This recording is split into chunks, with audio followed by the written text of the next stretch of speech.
भव्यत्वों, आपको जीवन में एक बात का हमेशा पता होना चाहिए कि बीमारियां खरगोश की तरह आती हैं और कछुए की तरह जाती हैं।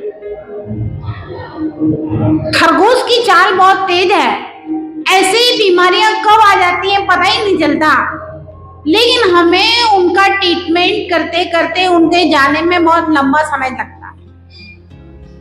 लेकिन पैसा कछुए की तरह आता है और खरगोश की तरह जाता है।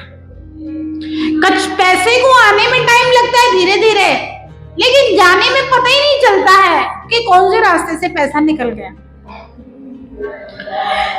नीति ग्रंथों में लिखा है कि जब पुण्य का उदय आए तो जैसे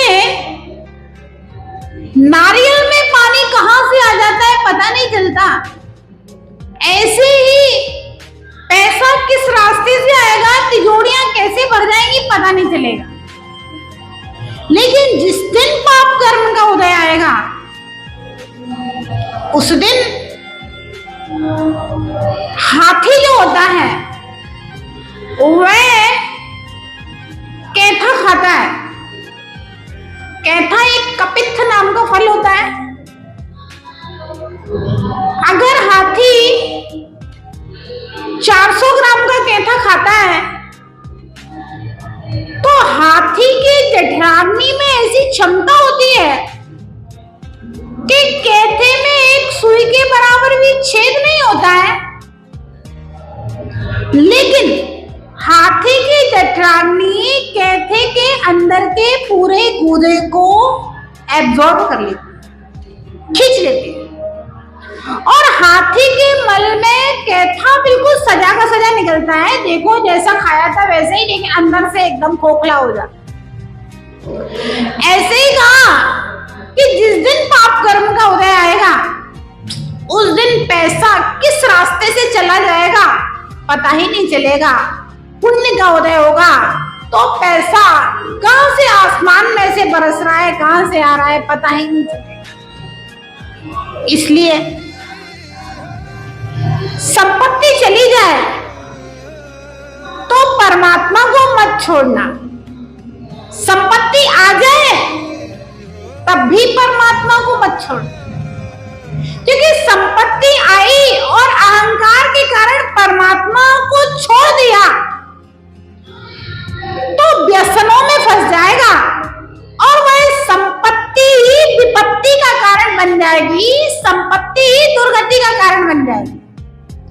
और संपत्ति चली गई है, उस समय परमात्मा को छोड़ दिया तो भैया कहां जाएगा, क्योंकि विपत्ति के समय परमात्मा के अलावा संसार में कोई दूसरा सहारा नहीं है। इसलिए चाहे संपत्ति हो चाहे विपत्ति हो, परमात्मा का द्वार, परमात्मा के चरण नहीं छोड़ने चाहिए। तो कह रहे थे कि पैसा कछुए की तरह आता है लेकिन खरगोश की तरह जाता है, और बीमारियां खरगोश की तरह आती हैं, कछुए की तरह जाती हैं। अगर आप जीवन में स्वस्थ हैं तो समझना बहुत बड़ा आश्चर्य है, और अगर आप जीवन में अस्वस्थ हैं तो नॉर्मल बात है कि शरीर तो रोगों का घर है, इसमें तो एक न एक रोग लगा ही रहना है। बीमार है तो कोई आश्चर्य नहीं है, स्वस्थ है तो बहुत बड़ा आश्चर्य है। इसलिए भैया जब तक आप स्वस्थ हैं तब तक अपने जीवन में धर्म और मोक्ष पुरुषार्थ कर लीजिए। जब तक आप स्वस्थ हैं तब तक आप अपने जीवन में जितने सत्कर्म कर सकते हैं उतने सत्कर्म कर लीजिए। वे सत्कर्म भविष्य में आपके काम आएंगे। जय बोले महावीर भगवान की जय।